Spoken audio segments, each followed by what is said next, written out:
Digital दुनियेचा strong password MSCIT। Corona नंतर प्रत्येक क्षेत्रात मोठे बदल झालेत। शिक्षण, आरोग्य, संवाद, शेती, व्यापार अशा सर्वच क्षेत्रात ITचा वापर मोठ्या प्रमाणावर होतोय।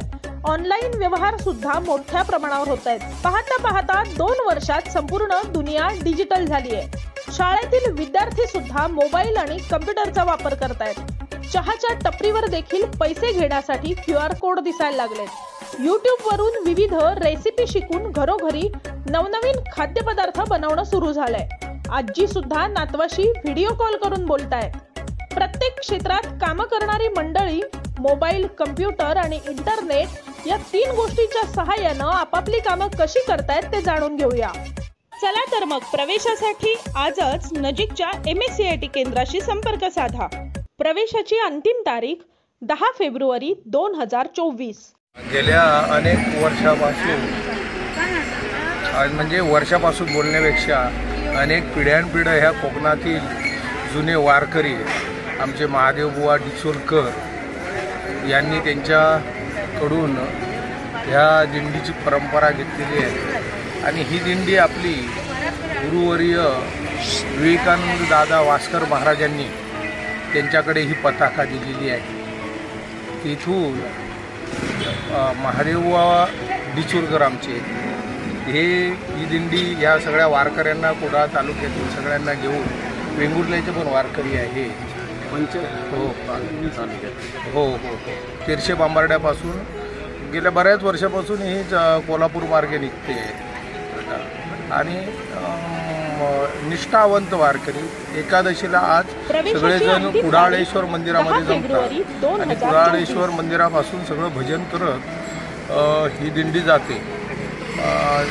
6व्या दिवशी म्हणजे कोल्हापूरला कधी असते 11 तारखेला ही दिंडी कोल्हापूरला आणि कोल्हापूरला बाकीच्या सगळ्या सिंधुदुर्ग जिल्ह्यातल्या कर्नाटकमधून आलेल्या सगळ्या दिंड्या तिथे एकत्र मिळतात आणि आपले वास्कर महाराजांच्या नियंत्रणाखाली सगळ्या एकत्र दिंड्या पंढरपूरला निघतात सगळ्या मिळून। असा दरवर्षी हा प्रवास असतो आणि ही माघशुद्ध दशमी म्हणजे तुकोबारायांच्या वारी आहे आणि त्यामुळे दशमीला फार महत्त्व आहे। त्या दिवशी पंढरपूरला जावं लागतं सगळ्यांना आणि माघशुद्ध नवमीला आमचं सगळ्यांचं तिथे आगमन होतं पंढरपूरला सगळ्यांचं आणि तिथून पुढे द्वादशीपर्यंत ही वारी सगळ्यांना पूर्ण करावी लागते। द्वादशीला खिरापत घेतल्यानंतर वारीची सांगता होते।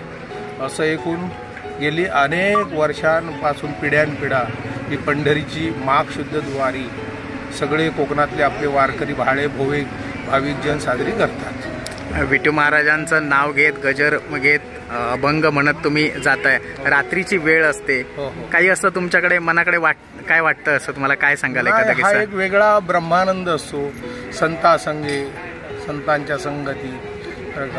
पंढरीचे वारकरी हे मोठं भाग्य आहे सगळ्यांचं। सगळेजण आपला चला पंढरीशी जाऊ रुक्मादेवीवरा पाहू आणि ह्या वारकऱ्यांचा एक नियम आहे पंढरीची वारी आहे माझे घरी आणि कन करी तीर्थव्रत व्रत एकादशी करीन उपवाशी गायीन हरनिशी मुखी नाम विठोबाचे घेईन मी वाचे बीज कल्पांतीचे तुका म्हणे।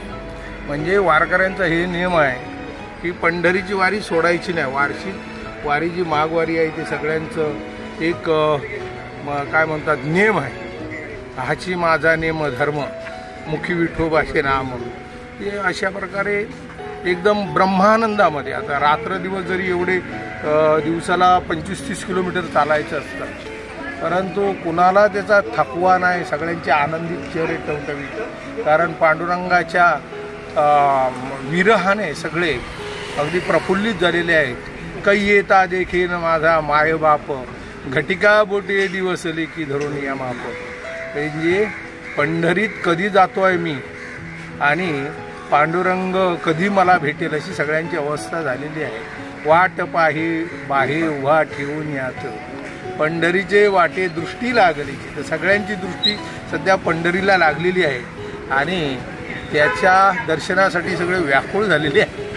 असं धन्यवाद।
थांबायचं